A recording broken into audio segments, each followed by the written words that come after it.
కొన్ని పనులు కష్టమైనవి ఉంటాయి. చేయగలమో లేదో తెలియదు, కానీ చేయగలను అనే నమ్మకము, విశ్వాసంతో పని మొదలు పెడితే జరుగుతుంది.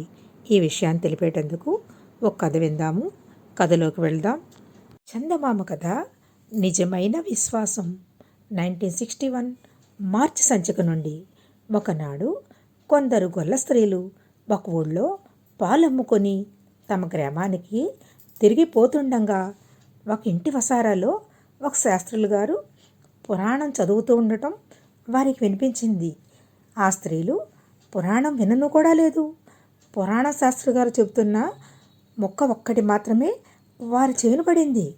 ఓం అనే ఒక్క అక్షరం చాలు, దాని సహాయంతో మహాసముద్రాలను అవలీలగా దాటవచ్చు అని ఆయన చెబుతున్నాడు.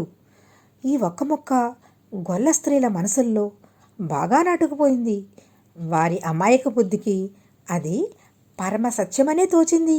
వారు రోజు 4 అణాలు డబ్బులు ఖర్చు పెట్టి తమ గ్రామం నుంచి వచ్చేటప్పుడు, గ్రామానికి తిరిగి వెళ్ళేటప్పుడు నదిని దాటాలి. ఓం అనే మాటతో మహాసముద్రాలే దాటవచ్చునని అన్నీ తెలిసిన శాస్త్రులు గారు చెబుతూ ఉంటే వాళ్ళు నదిని పడవలో దాటవలసిన అవసరం ఏమున్నది? రోజుకు 4 అణాల డబ్బులు మిగిల్చుకోవచ్చు కదా. పురాణ శాస్త్రి గారు చెప్పిన మాట ఎందు వారికి ఎంత గట్టి కుదిరిందంటే, నది దగ్గరికి వచ్చినాక వారు పడవ కోసం చూడక ఓం అనుకుని నది మీదుగా నడక సాగించారు. విశ్వాస ప్రభావం చేత వారు నీటి మీద నడవగలిగి అవతలి ఒడ్డుకు చేరుకున్నారు. అది మొదలు ఆ స్త్రీలు నది మీదుగా నడిచి వచ్చి పాలు అమ్ముకుని ఇంటికి తిరిగిపోసాగారు. 1 నెల గడిచింది. గొల్ల స్త్రీలు తమలో తాము కూడబలుక్కున్నారు.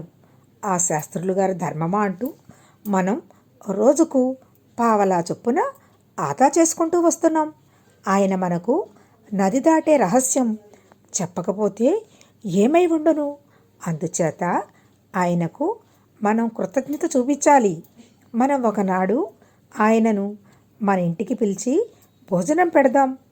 గొల్ల స్త్రీలు భోజనానికి ఆహ్వానించేసరికి బ్రాహ్మడు సరేనన్నాడు. ఆయనకు విందు చేసే రోజు కూడా నిర్ధారణ అయింది. ఆనాడు ఆయన్ను పిలుచుకుపోవడానికి ఆ స్త్రీలలో ఒక ఆమె వచ్చింది. ఇద్దరూ నది దాకా వచ్చారు. బ్రాహ్మడు నిలబడిపోయాడు.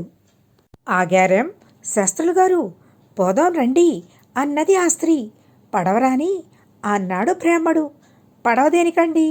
నీళ్ల మీద నడిచిపోయేదానికి అంటూ ఆ స్త్రీ నది మీదుగా బయలుదేరింది. కానీ బ్రాహ్మడు ఆమెను వెంబడించలేదు.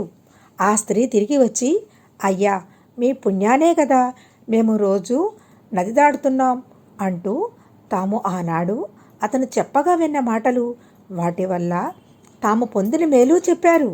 అలాగా అయితే నేను కూడా ఓంకారనాదంతో నది దాటడం అభ్యసిస్తాను అన్నాడు బ్రాహ్మడు.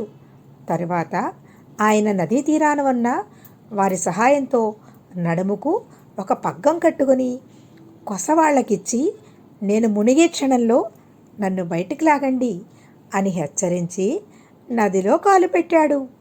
కానీ ఆయన నీటి మీద తేలనే లేదు. ఒడ్డున ఉన్నవాళ్ళు నీళ్లలోంచి బయటికి లాగారు. ఓంకారం తనను నది దాటించగలనన్న నమ్మకం బ్రాహ్మడికి ఉన్నట్టయితే నడుముకు తాడు కట్టి ఒడ్డున ఉన్న వాళ్లను సాయం అడిగి ఉండడు. అందుకే ఆయన నీటి మీద నడవలేకపోయాడు. మీకు ఈ వీడియో నచ్చినట్లయితే లైక్ చేయండి, షేర్ చేసి సబ్స్క్రైబ్ చేయండి. పక్కనే ఉన్న బెల్ ఐకాన్ క్లిక్ చేసినట్టయితే వీడియో అప్లోడ్ చేయగానే ముందుగా వినడానికి నోటిఫికేషన్ వస్తుంది. Thank you.